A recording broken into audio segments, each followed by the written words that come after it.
Hello dear student, सभी प्यारे स्टूडेंटों को नमस्कार, जय हिंद। आज अपन जो चैप्टर पढ़ रहे थे अपना कल्टीवेशन क्रॉप जो चल रहा था उसमें क्वेश्चन नंबर 4 दिया। इससे पहले अपन ने मटर की जो गन्ने की क्रॉप पढ़ी थी डिटेल में पढ़ी थी। अब जो गन्ने की क्रॉप के बाद अपन क्वेश्चन नंबर 4 इसमें दिया है, गन्ने की पेड़ी या टूटने, गन्ने की पेड़ी या रटून क्रॉप किसे कहते हैं। कहना मतलब गन्ने की पेड़ी या रटून क्रॉप किसे कहते हैं, इसके 4 लाभ बताओ। जो गन्ने की पेड़ी होती है, फसल होती है, गन्ने की कटाई के बाद जो पेड़ी निकल आती है अंकुरण में पौधे, तो उसके तो पेड़ी के लाभ बताने हैं। इसको पर रटून क्रॉप भी किस कह सकते हैं, क्या बोल सकते हैं, रटून क्रॉप। तो इसके 4 लाभ बताने हैं। तो गन्ने की जो पेड़ी होती है, तो एक बार गन्ना लगाने के बाद उसकी पेड़ी से 2 से 3 फसल अपन आसानी से ले सकते हैं।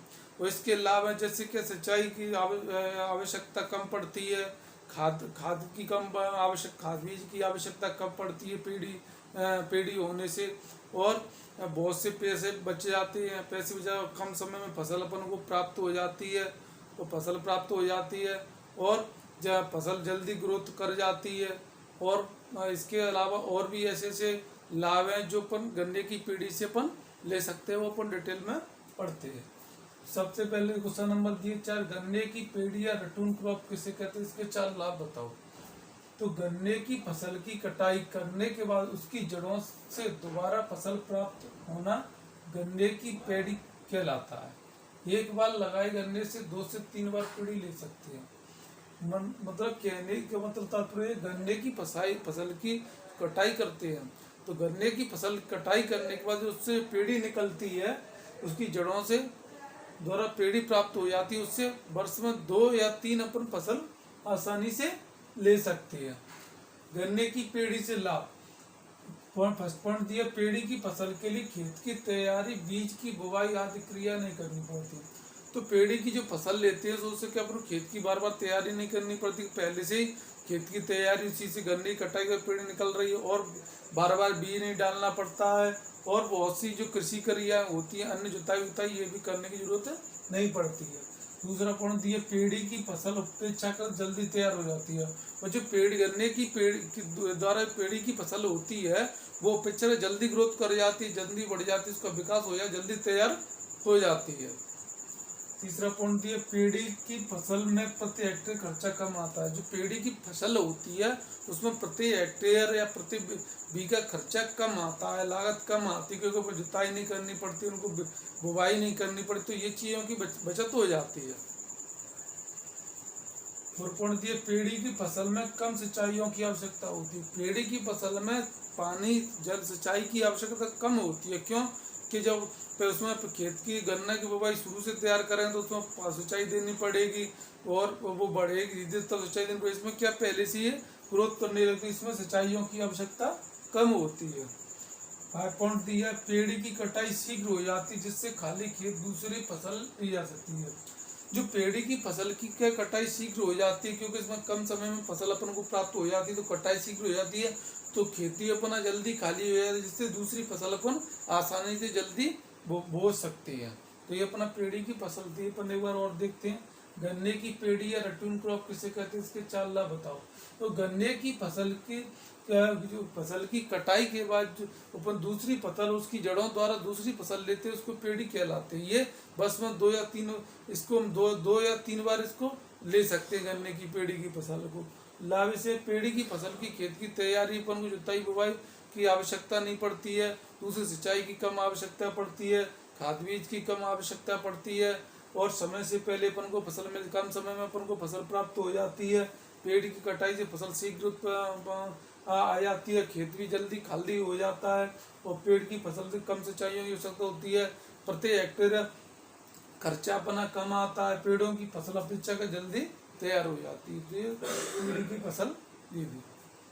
और इसके बाद अपन अगले दिन नई क्रॉप पढ़ेंगे, नई वीडियो के साथ आएंगे। इसी के बाद इसी क्वेश्चन नंबर दिया गया है, अपना क्वेश्चन नंबर 5 दिया गया है, जो दिया है, गन्ने की पेड़ी रखते समय कौन कौन सी आवश्यक बातों का ध्यान रखना चाहिए।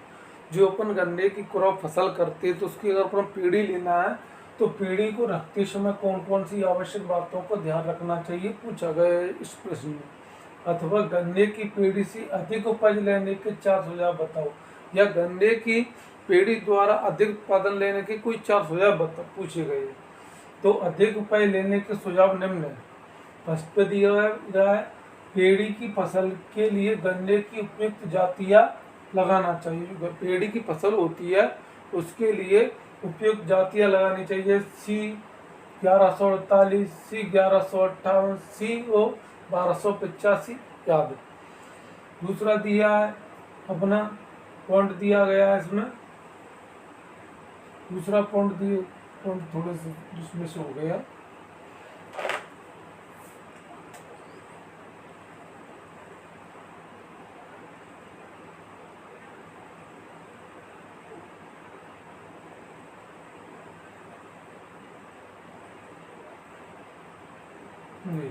है ना।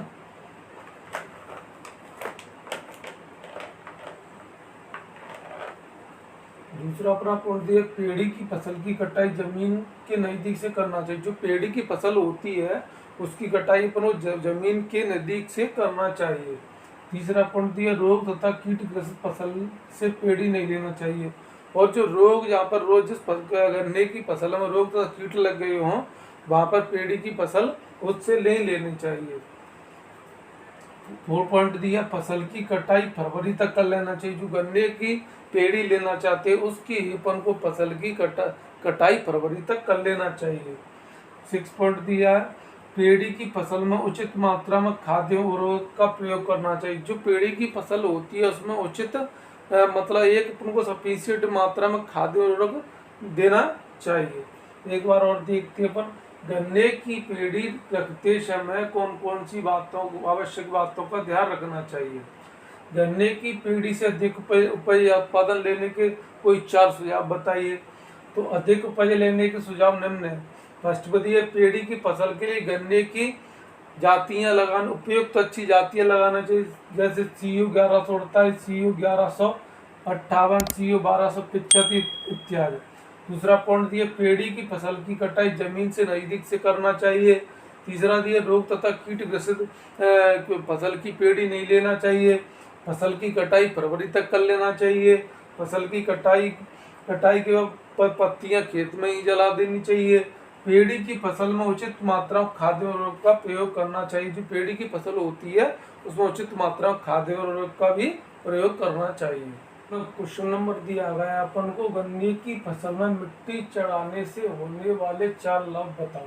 जो गन्ने की फसल होती है इसमें मिट्टी चढ़ाते हैं उसके कोई 4 लाभ या बेनिफिट अपन को बताने हैं। जो गन्ने की क्रॉप ऑन करते हैं तो उसमें मिट्टी किस लिए चढ़ाई जाती है उसके 4 लाभ बताओ। तो मिट्टी चढ़ाने से होने वाले लाभ निम्न है। जो गन्ने की फसल में मिट्टी चढ़ाई जाती है उससे कौन कौन से लाभ है अपन देखते हैं, पढ़ते हैं बारीकी से एक एक से।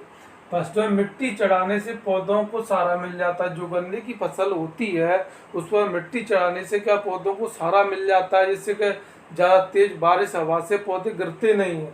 दूसरा पॉइंट सिंचाई की पानी की बचत हो जाती है और मिट्टी चढ़ाने से सिंचाई का जो पानी है उसकी भी बचत हो जाती है। तीसरा पॉइंट दिया फसल को बांधने में सुविधा होती है। जो अपनी गन्ने की फसल होती है उसको बांधने में भी सुविधा आसानी हो जाती है। 4 पॉइंट दिए फसल की पैदावार बढ़ जाती है और फसल की जो गन्ने की फसल उसकी उत्पादन प्रोडक्शन बढ़ जाती है, पैदावार बढ़ जाता है। 5 पॉइंट दिए गन्ने में रस की मात्रा बढ़ जाती है। गन्ने में जो रस की मात्रा होती है वो जूस की मात्रा बढ़ जाती है। तो अपना दिया गया एक बार गन्ने की फसल में मिट्टी चढ़ाने से होने वाले 4 लाभ बताओ। जो गन्ने की फसल होती है उसमें अपन मिट्टी किस लिए चढ़ाते हैं, मिट्टी चढ़ाने से क्या क्या लाभ होते हैं अपन देखते हैं। तो सबसे पहले मिट्टी चढ़ाने से क्या पौधों को सहारा मिल जाता है, पौधे जल्दी ज़्यादा तेज बारिश से गिरते नहीं है।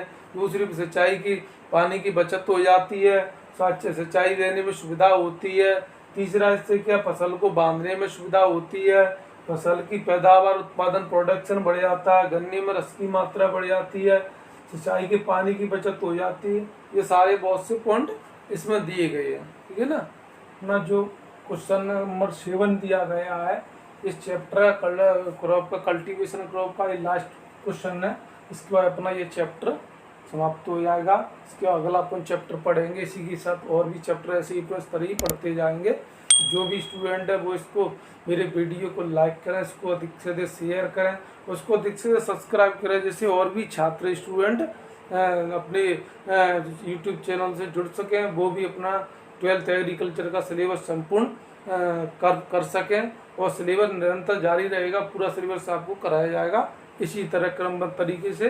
तो आप अधिक से अधिक सब्सक्राइब करें, उसको अधिक से अधिक शेयर करें, जिससे और भी छात्र अधिक संख्या में अपने यूट्यूब चैनल से जुड़ सकें, वो भी शिक्षा का फ्री लाभ ले सकें। तो अपना क्वेश्चन नंबर दिया है, 7 दिया है, गन्ने की अंधी गुड़ाई से क्या समझते हो? तो गन्ने की जो फसल होती है उसमें अंधी गुड़ाई का तात्पर्य ये रहता है कि जैसे अपन ने गन्ने की फसल बो दी, अब कहीं मान के चलो अचानक बारिश हो जाए, जब बारिश हो जाती है अधिक तो क्या ये मिट्टी के ऊपर गन्ने की पपड़ी जम जाती है, मतलब गन्ने खेत में पानी भर जाता है अपने फार्म में, तो ऊपर पपड़ी जम जाती है। तो उस पपड़ी जमने से क्या है, गन्ने की फसल का अंकुरण नहीं हो पाता। तो उस पपड़ी को अपन उठाने के खुरपी या कल्टीवेटर से उसे जुताई करते हैं। तो जुताई करने से क्या है, गन्ने के अंकुरण होते हैं वो कट जाते हैं, तो इसी को अपन क्या अंधी गुड़ाई कहते हैं। क्या कहते हैं? अंधी गुड़ाई कहते हैं। वो इस प्रश्न में दिया है, अपन पढ़ते हैं इसको, ठीक है ना। तो गन्ने की अंधी गुड़ाई से क्या समझते हो? प्रश्न दिया गया अपन को, तो गन्ने की अंधी गुड़ाई होती है उससे क्या समझते हो? गन्ने की फसल की बुवाई करने के बाद, गन्ने की जो फसल होती है उसकी अपन ने बुवाई कर दी, तो बुवाई करने के बाद कभी कभी पानी बरस जाता है। तो गन्ने की फसल होती है उसमें बुवाई करने के बाद अचानक कहीं से क्या प्रकृति अपना पता चेंज हो रही है, कभी भी बारिश हो जाती, कभी धूप हो जाती है, कभी गर्मी पड़ जाती, कभी सर्दी पड़ जाती, तो इस तरह का है माहौल चेंज होता जा रहा है। तो गन्ने की फसल की जो बुवाई करने के बाद क्या कभी कभी पानी या बरस जाता है, जिसके कारण खेत में ऊपर पपड़ी जम जाती है। उससे क्या खेत के ऊपर पपड़ी जम जाती है, जिससे कारण गन्ने का अंकुरण देरी और कठिनाई से होता है। जब पपड़ी जम जाती है बारिश के कारण, तो उसका अंकुरण क्या देरी से और कठिनाई से होता है, बहुत समय लगता है। ऐसी स्थिति में पपड़ी को खुरपी या कल्टीवेटर से गुड़ाई करके तोड़ दिया जाता है। ऐसी स्थिति में क्या रहता है, जो पपड़ी होती है उसको अपन खुरपी द्वारा या कल्टीवेटर द्वारा या अन्य कोई साधन द्वारा उसको तोड़ दिया जाता है, हटा दिया जाता है। गुड़ाई करते समय गन्ने के नए अंकुरण कट जाते हैं। और गुड़ाई करते समय क्या है, जब कल्टीवेटर या खुरपी का अपन उपयोग करते हैं, पपड़ी को तोड़ते हैं, तो उस समय क्या उसके जो अंकुरण हो रहे हैं, नए नए अंकुरण निकल रहे हैं, वो कट जाते हैं। क्योंकि अंदाज से गुड़ाई की जाती है। क्यों कट जाती है? क्योंकि अपन को मालूम तो नहीं है कि ऊपर मिट्टी जमी हुई है, पपड़ी जमी, तो कहाँ पर अंकुरण हो रहा है, कहाँ पर नहीं हो रहा, किस तरह अपन को खुरपी या कल्टीवेटर, तो क्या इसका अंदाजा नहीं रहता। तो खुरपी या कल्टीवेटर चलाते तो अंकुरण होते हैं वो कट जाते हैं, क्योंकि अंदाज से अनुमान से अपन गुड़ाई करते हैं। इस क्रिया को अंधी गुड़ाई कहते हैं। इसी क्रिया को क्या अपन अंधी गुड़ाई कहते हैं। तो एक बार अपन और देखते हैं, गन्ने की अंधी गुड़ाई से क्या समझते हैं। तो गन्ने की फसल की बुवाई करने के बाद क्या है, बारिश होने पर गन्ने की फसल में पपड़ी ऊपर जम जाती है। उस पपड़ी को जम जाती है, जिससे क्या अंकुरण देरी से होता है, हो भी नहीं पाता है। इस समस्या से बचने के लिए अपन गन्ने की पपड़ी को उठाने के लिए अपन खुरपी या कल्टीवेटर का उपयोग करके गुड़ाई करते हैं। तो इस अवस्था में क्या है, अपन अनुमान द्वारा उसकी गुड़ाई करते हैं, अंदाज से गुड़ाई करते हैं, तो उसके जो नए नए अंकुरण होते हैं वो कट जाते हैं अंदाज। तो इसी क्रिया को अपन क्या कहते हैं, अंदाज से गुड़ाई करने पर अंधी गुड़ाई कहते हैं। एक बार अपन और देखते हैं, गन्ने की अंधी गुड़ाई से क्या समझती है। गन्ने की फसल की बुवाई करने के बाद कभी कभी पानी बरस जाता है, जिसके कारण खेत में ऊपर पपड़ी जम जाती है, जिसके कारण गन्ने के अंकुरण में देरी और कठिनाई से होती है। जब देरी और कठिनाई से होता है अंकुरण, ऐसी स्थिति में पपड़ी को खुरपी या कल्टीवेटर से गुड़ाई करके, तो अंकुरण देरी से होगा, कठिनाई से होगा, तो ऐसी स्थिति में क्या है, पपड़ी को खुरपी या कल्टीवेटर से गुड़ाई करके तोड़ दिया जाता है। गुड़ाई करते समय गन्ने के नए अंकुरण कट जाते हैं। गुड़ाई करते समय क्या गन्ने के नए अंकुरण होते हैं वो कट जाते हैं, क्योंकि अंदाज से गुड़ाई की जाती है। इस क्रिया को अंधी गुड़ाई कहते हैं। इसी क्रिया को अपन क्या अंधी गुड़ाई कहते हैं। तो ये अपना प्रश्न क्रमांक 7 था, ये अपना कंप्लीट हो गया। और इसी साथ अपन न्यू चैप्टर स्टार्ट करेंगे, उसको भी तरीके से अपन क्रमबद्ध तरीके से कराएंगे। वो इसके बाद न्यू चैप्टर अपना अलंकृत बागवानी है, बहुत अच्छा चैप्टर है वो, उसमें से 12th एग्रीकल्चर सिलेबस में बहुत ही क्वेश्चन उसमें से आते हैं, तो उसको भी अपन क्रमबद्ध तरीके से पढ़ेंगे। इसी के साथ धन्यवाद। जय हिंद, जय भारत।